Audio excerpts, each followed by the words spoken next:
मेरा नाम राशिद ज़हीर है और आप देख रहे हैं online news India. Popular front of India PFI के बारे में खबर बताऊंगा। डोवल जी ने कहा है कि इस संगठन पर बैन लगाया जाए। किन के साथ मीटिंग थी ये भी मैं आपको विस्तार से बताऊंगा। धार्मिक मौलानाओं के साथ। अगर पीएफआई किसी भी तरह की गतिविधि में संलिप्त है तो आप ये बताइए, हमारे यहाँ के जो मौलाना धार्मिक जो लोग हैं, सज्जादा नशीन, पूरी खबर बताऊंगा, एनडीटीवी ने छापी है। क्या ये लोग देश के जजेस हैं जो आप इनके पास बैठ करके इन्हें समझा रहे हैं, या पीएफआई के वकील हैं, या ये लोग तय करेंगे कि किस पर जो है संगठन पर बैन होना चाहिए और किस पर नहीं होना चाहिए? संगठन पर प्रस्ताव देने की ज़रूरत क्या है? अगर popular front of India Bharat की किसी अदालत से ये बात साबित होती है कि ये किसी भी आतंकी गतिविधियों में शामिल है संगठन, तो बैन तो कर देना चाहिए। इसमें मौलाना से, पंडित जी से, किसी से मशवरे की ज़रूरत क्या है? ये मेरा पर्सनल सवाल है। पहले मैं खबर बताऊंगा और अब मैं आपको ये बताऊंगा कि प्रस्ताव करने की ज़रूरत नहीं है, आपको लगा देने चाहिए। और किन किन बातों पे लगने चाहिए बैन्स, वो भी मैं आपको बताऊंगा। एनडीटीवी की खबर देखें कि पॉपुलर फ्रंट ऑफ इंडिया पर बैन लगाया जाए। एनएसए अजीत डोभाल की धार्मिक संगठनों के साथ बैठक में प्रस्ताव। ठीक है जी। अब आप खबर देखें कि मीडिया में जारी बैठक के 8 सूत्री प्रस्ताव में से एक बिंदु में पॉपुलर फ्रंट ऑफ इंडिया या पीएफआई पर प्रतिबंध लगाने की बात कही गई है। ये प्रस्ताव इसलिए महत्वपूर्ण हैं क्योंकि राष्ट्रीय सुरक्षा सलाहकार ने इस कार्यक्रम में भाग लिया था। आगे लिखता है अखबार कि राष्ट्रीय सुरक्षा सलाहकार, एनएसए बोलते हैं, national security adviser Ajit Doval आज धार्मिक प्रमुखों के साथ एक बैठक की। धार्मिक प्रमुखों के साथ बने रहिएगा। खबर में बहुत शानदार मैसेज देने जा रहा हूं आपको इसी खबर के माध्यम से। अखिल भारतीय सूफी सज्जादा नशीन परिषद, मुझे नहीं पता इसका कौन है बानी, न मुझे मालूम कौन से अखिल भारतीय है। अखिल भारतीय विद्यार्थी परिषद तो मैंने सुना था, ये कह रहे हैं अखिल भारतीय सूफी सज्जादा नशीन परिषद द्वारा आयोजित कार्यक्रम के बाद पॉपुलर फ्रंट ऑफ इंडिया जैसे संगठनों पर प्रतिबंध लगाने का आह्वान किया गया। विभाजनकारी एजेंडे पर काम कर रहे हैं। एनएसए के इस कार्यक्रम में भाग लेने के बाद ये प्रस्ताव काफ़ी महत्वपूर्ण हो जाता है। डोभाल ने कार्यक्रम के दौरान देश को धर्म और विचारधारा के नाम पर, बहुत ध्यान से सुनते रहिएगा दर्शकों दोस्तों आप, एनएसए ने कार्यक्रम के दौरान क्या कहा? देश को धर्म और विचारधारा के नाम पर सद्भाव बिगाड़ने और अशांति पैदा करने की साजिशें रचने वाली ताकतों से सतर्क रहने की चेतावनी दी। डोभाल ने आगे कहा कि कुछ तत्व ऐसा माहौल बनाने की कोशिश कर रहे हैं जो भारत की प्रगति को बाधित कर रहा है। वो धर्म और विचारधारा के नाम पर कटुता और संघर्ष पैदा करना है। ये पूरे देश को प्रभावित कर रहा है, ये देश के बाहर भी फैल रहा है। पहले तो मैं आपसे दर्शकों ये बताना चाहूँगा कि पीएफआई के बारे में जो आपने प्रस्ताव दिया है, क्या उन लोगों से इजाज़त लेने की कोशिश की गई है कि सज्जादा नशीन अपनी मोहर ठोक देंगे तो हम लगा देंगे? अगर आपके संज्ञान में ये बात है कि पीएफआई, जिसको आप ही की संस्थाओं ने रजिस्टर्ड किया है, जिसका कहना क्या है वो तो मैं सबसे बाद में बताऊंगा, लेकिन अगर वो किसी ऐसी आतंकी प्रक्रियाओं में उसमें सम्मिलित हैं तो उन पर बैन भी लगना चाहिए, जेल भी जाने चाहिए।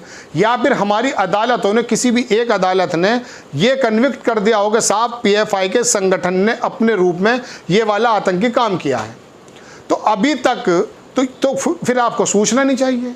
तो अगर ऐसा किया है तो क्या ये सज्जादा नशीन, अखिल भारतीय सज्जादा नशीन परिषद आपसे कहे कि साहब लगाइए मत, तो आपके लगाने से चूक जाएंगे? नहीं चूकेंगे। तो इनसे पूछने की ज़रूरत नहीं है। हाँ, आपस की जो समरसता है वो बनाए रखने की बात है। तो पीएफआई कोई मौलानाओं का झुंड थोड़ी ना है, एक संस्था है। उसके बारे में मैंने कहा कि मैं अभी आपको बताने वाला हूँ।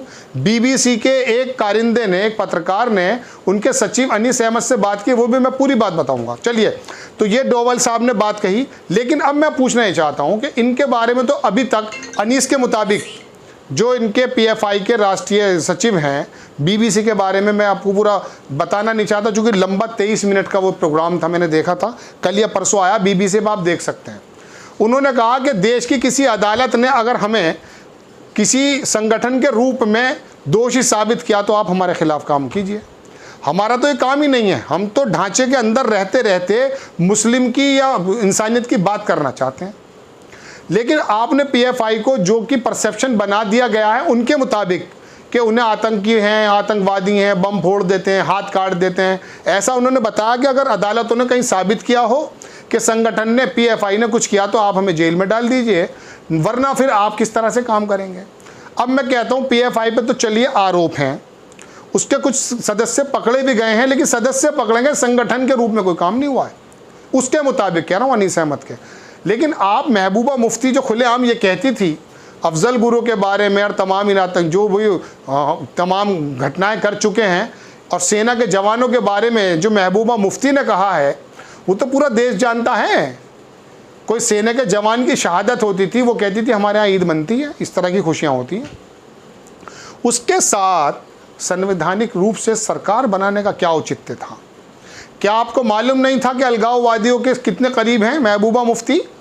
कश्मीर में जब आपको सरकार बनानी होती है तो आपको कोई प्रॉब्लम नज़र नहीं आती है भारतीय सरकार? भारतीय जनता पार्टी के नेताओं से मुखातिब हूँ मैं इस समय, क्या ये सवाल नहीं होना चाहिए आपसे? लेकिन यहाँ पर एक परसेप्शन बना दिया जाता है जो अभी तक सबूत के रूप में भी नहीं आया है, अकॉर्डिंग टू द सचिव ऑफ पीएफआई। उसको आप कह रहे हैं वो लगा दीजिए। ऐसे नरसिम्हा राव ने आरएसएस भी तो लगाया था, 2 बार लग चुका आरएसएस पर, अब क्या उन वाले संगठनों पर भी लगाएंगे आप?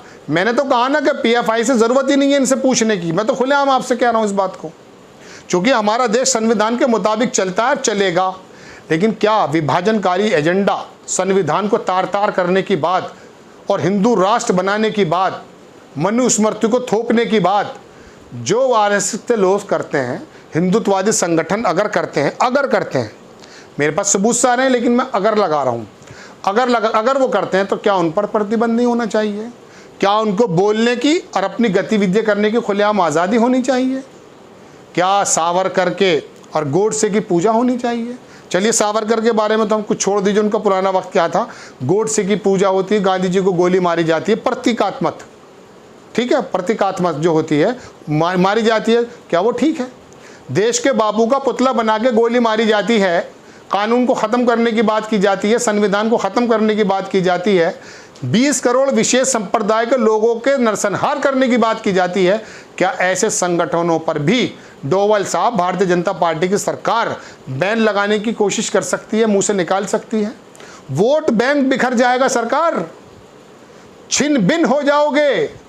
आपको तो उनको ऐसा रखना है कि मध्य प्रदेश की इस बार भी और पिछली बार भी सरकारों में जहां मंत्री बैठते हैं वहां पर बहुत सारे फला कंप्यूटर वाला, फला बाबा, दुनिया भर के बाबा बैठते हैं। और बहुत सारे बाबा, मैं कंप्यूटर बाबा को नहीं कह रहा हूँ, बहुत सारे बाबा ऐसे हैं कि जो खुलेआम नरसंहार की बात करते हैं, मंत्री बात करते हैं।